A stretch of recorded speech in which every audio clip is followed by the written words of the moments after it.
Good morning. Welcome to SoapBox Slam, where I get on my soapbox and I talk about all kinds of things, right? Today, I want to get on my soapbox and talk about something a little different. Today, I want to talk about a TV show. It's funny that I feel like I have to precursor this show, give a bit of a prelude, not just to the show and its characters, but the content of the show. And how do I say this? I don't know that this show would be for everyone, and I think that I don't know why I feel this way or why I feel like I have to say this.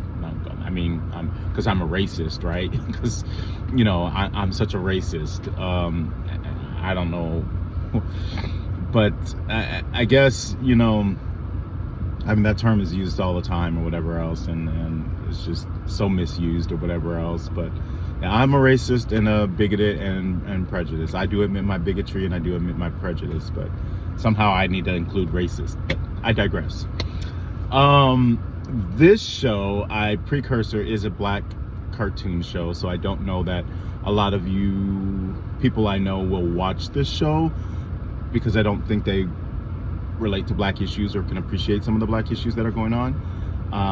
It's funny. I feel like I have to say that. So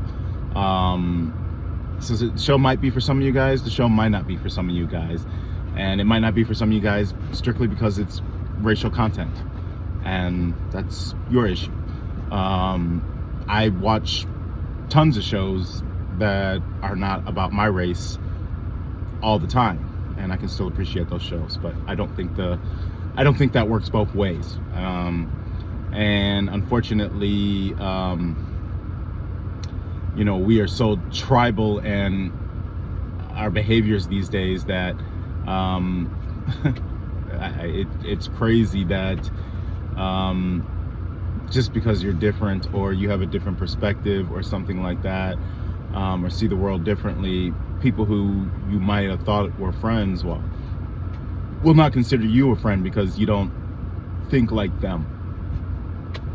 That's unfortunate. I like to have as many friends as I can, because I like people and I accept people for who they are. I accept people for what they are, and that's just the way it is. Maybe it has to do with the fact that I lived in two biggest cities in the United States, and so I was forced to accept other people for what they are and who they are and everything else. But anyways, I digress. That's not what the topic is about. Today's topic is about the show, The Boondocks. The Boondocks is a black show, a black political satire show. It aired on Adult Swim years ago. I mean, I kind of want to say early 2000s, mid 2000s, maybe even 2010. I can't quite remember its air dates. The producer and writer was a guy by the name of Aaron Magruder. And there are, three main characters are Huey, Riley, and Granddad. Huey and Riley are played by the voice of Regina King, and Regina King is a black female actress who is gorgeous, flawless. In fact, I think she's gotten better as she has aged than when she was young. When she was young, I was like, but now, like, today, I'm like, damn, woman, all right, you looking good. Like, damn, girl, you just got better. Like, wow. Anyways, Regina King was on 227, this TV show way back in the day, a black TV show. She was in Poetic Justice, playing opposite of Tupac Shakur and Janet Jackson. She won an Oscar for her role in Beale Street. Great short story, loved it. I actually read the short story before I saw the movie. She has done a lot of work. Watchmen, she's been on the HBO series Watchmen, the main character in that. I believe that's the show, Watchmen. She's done a lot of work, and she's also on a commercial right now where she's got short hair that's kind of red, and it's a credit card commercial. I think it's a credit card or debit card commercial. She's got short hair, it's kind of red, she's got great little frame, everything else, right? Like, love Regina King. That's my point. Love her, like, man. And like I said, just the older she gets, the sexier I think she becomes. I mean, that's just, I didn't see it when she was young, but I definitely see it as she's older. Like, go ahead, girl. That's all I can say about that. But she plays the voices of these two little boys. She is the voice of the two little boys. You have Huey, who is the elder of the two boys.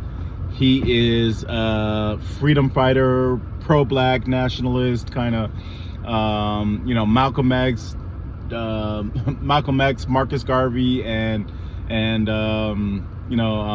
Bertrand Rushton and Martin Luther King all rolled up in one. I mean, just total pro-black freedom fighter, right? So every perspective in his lens in the world is from his perspective, right? This freedom fighting pro-black perspective, right? Think Dr. Umar. If you know who I'm saying, those who know who I'm talking about, you know what I'm talking about, right? He's this anyways. So that's Huey. And then you've got Riley, right? And Riley, he's the younger of the two. He's got cornrows. Love his cornrows. Huey wears a nice fro. I mean, just talk about black beauty, right? Just like the cornrows and the fro. I mean, it's just right? Like, anyways, Riley has got these cornrows. He's younger than Huey, and he's the wannabe thug kid, right? So you've got the black nationalist and the black little thug, right? Now, mind you, the part of the humor of it all, and why I love the show so much, is the character Riley, in this thug character, this little boy, right? And I mean, you can say it's a reflection of, like, all the young black men today that all act like little boys. They're the way that their clock is turning is Riley. I mean, it is Riley to a T, and I love Riley for it. I mean, I love my thug brothers, so I love y'all anyways. Y'all like Riley, and y'all clocks are turning funny, but it is what it is, right? I love it. I absolutely love it. Mwah. Right? So you got Riley, you got Huey. I love Huey. I mean, black nationalist, like I could totally be caught up in his world, right? Like, I have a lot of that inside of me as well. So that's why I love these two little characters. And then you have so Regina King plays the voice of those two characters, right? And then you have Granddad, and Granddad is John Witherspoon's, rest in peace, he's recently passed away, and it's John Witherspoon's, right? And John Witherspoon was in Boomerang. He played the Granddad, and he had the jacket, and he was like, you gotta coordinate. He's also in Friday. He plays Ice Cube's dad in Friday when the dog bites him. That's John Witherspoon's. He's done a lot of movies in Hollywood, black movies in Hollywood. I don't think he ever did any mainstream movies. I don't know that Hollywood would highlight a man like him.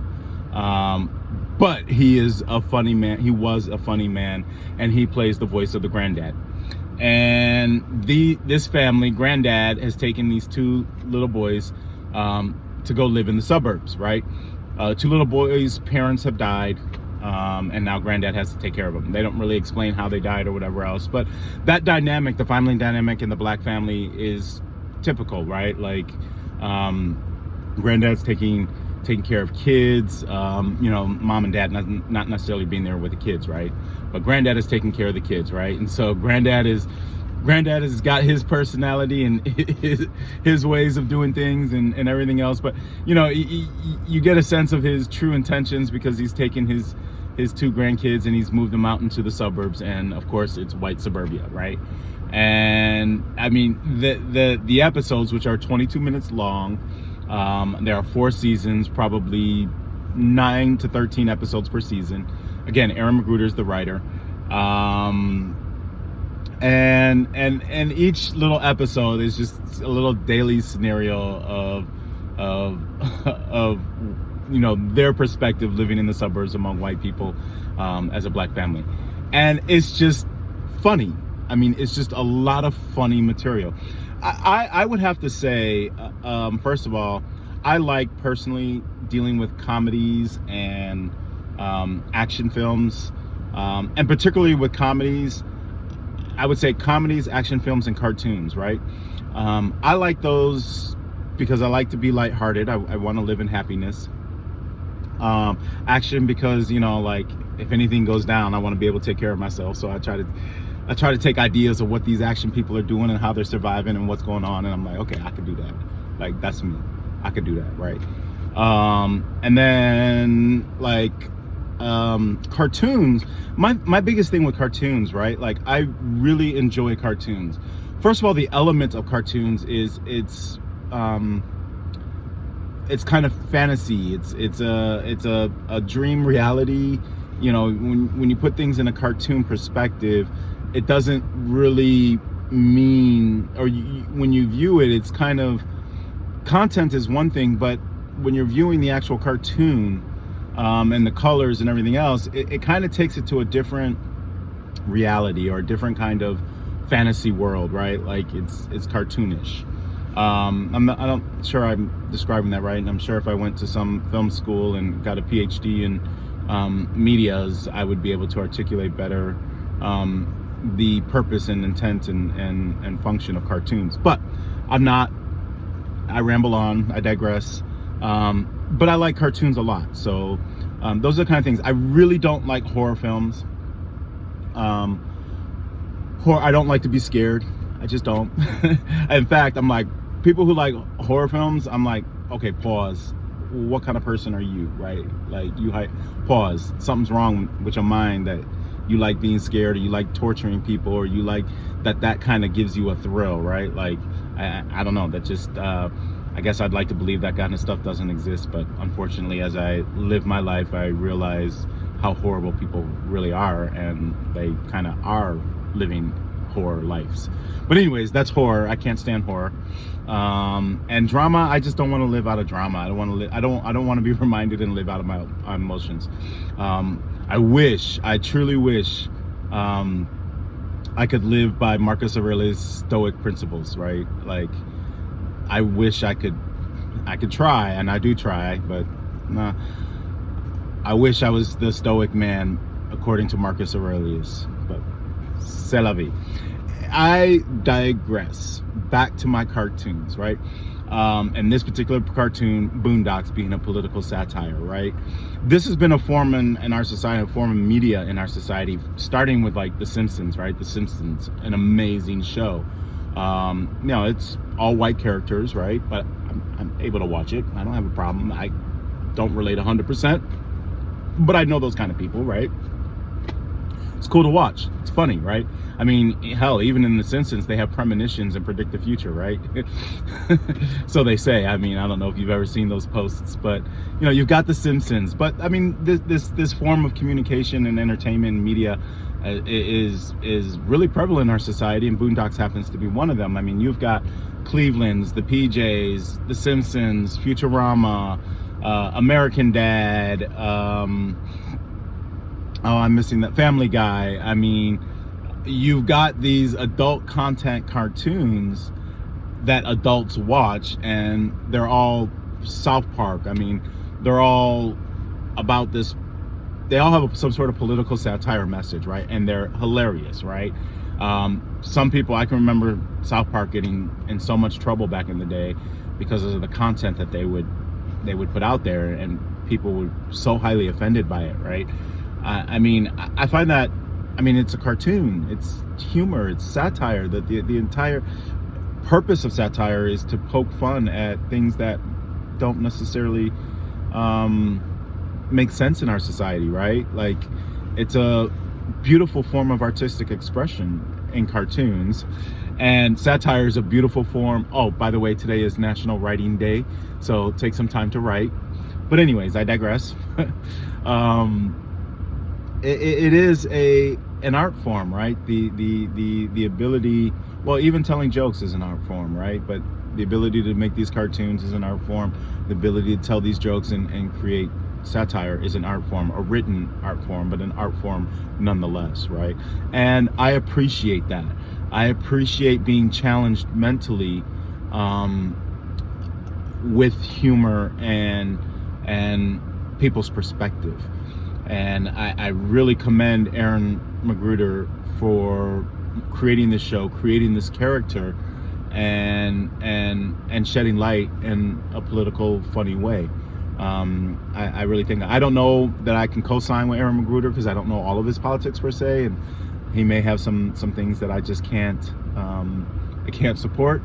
But you know, through his two characters, I'd like to think Huey and Riley are his angel and devil on his shoulder, you know, and I do like to think that, you know, black men in this world are either a Huey or a Riley or a granddad, and I love it, like, right? I love it. So anyways, this show is called Boondocks.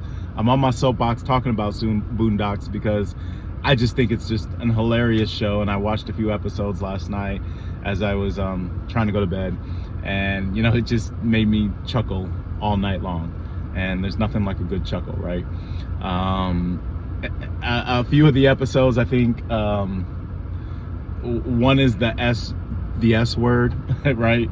And it's actually talking about using the N word. Actually, it's called the S word, but it's talking about using the N word.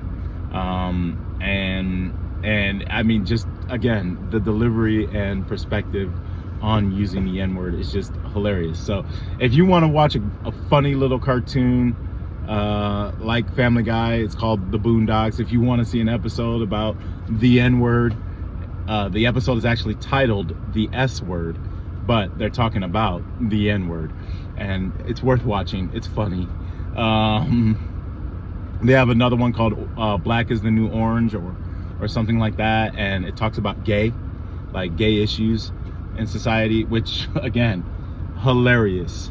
In fact, one of the Riley in our society, like, everyone's like, oh, you're supposed to say no homo, like, you know, even Little John or Lil Wayne, the artist Lil Wayne, in his songs would be like, say something and he'd be like, nah, no homo, da da da. That actually comes, I don't know who said it first, but Riley, the little kid in the Boondocks, says that all the time, no homo.